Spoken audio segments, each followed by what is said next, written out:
see. The first thing I'll read is a reflection on being a refugee. And again, this passage spoke to me, given the fact of my father's history. But this is her on being a refugee. And she sets this up by talking about how she needs to leave Syria and come back into Syria to renew her visa for another 3 months. I write, Iraqis were granted short-term visitor visas at the border. When they expired, Iraqis simply exited and re-entered the country on a new visa. In her final posting on her celebrated blog, Riverbend meditated on the act of renewing her visa. Quote, by the time we had re-entered the Syrian border and were headed back to the cab, ready to take us back to Kameshli, I had resigned myself to the fact that we were refugees. I read about refugees on the internet daily, in the newspapers, hear about them on TV. I hear about the estimated 1.5 million plus Iraqi refugees in Syria and shake my head, never really considering myself or my family as one of them. After all, refugees are people who sleep in tents and have no potable water or plumbing, right? Refugees carry their belongings in bags instead of suitcases, and they don't have cell phones or internet access, right? Grasping my passport in my hand like my life depended on it, with 2 extra months in Syria stamped inside, it hit me how wrong I was. We were all refugees. I was suddenly a number. No matter how wealthy or educated or comfortable, a refugee is a refugee. A refugee is someone who isn't really welcome in any country, including their own, especially their own.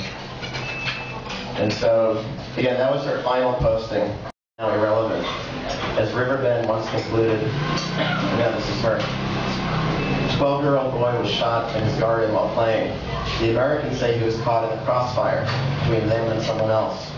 His mother was almost tearing her hair out, and his father was beating the ground and moaning. He looked ready to kill.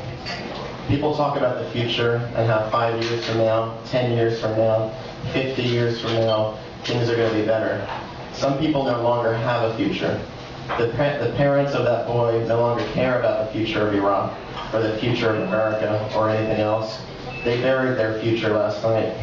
I'm sure the future means as much to them as it does to the parents of the soldiers dying in Iraq on a daily basis. When Bush brought the war to the terrorists, he failed to mention he wouldn't be fighting it in some distant mountains or barren deserts. The front line is our homes. The collateral damage are our friends and families. And with that, I'll conclude with the Lord. He began that post with an excerpt from a New York Times article about American plans for post-Saddam Iraq. The White House is developing a detailed plan to install an American-led military government in Iraq if the United States topples Saddam Hussein, wrote David Sanger and Eric Schmidt of the New York Times. Pax responded on his blog, and this is Pax writing, excuse me, but don't expect me to buy little American flags to welcome the new colonists. This is really just a bad remake of an even worse movie. And how does it differ from Iraq and Britain circa 1920? The civilized world comes to give us, the barbaric, nomadic Arabs, a lesson in better living and to rid us of all evil. Better still, get rid of us Arabs since we're all evil. Yes, go ahead, just flush all the efforts of the people who were sincere in their fight for independent Iraq down the drain. People fought, demonstrated, and died so that my generation gets to see all their dreams turned upside down twice. First by Saddam, and the second time by becoming a colony all over again.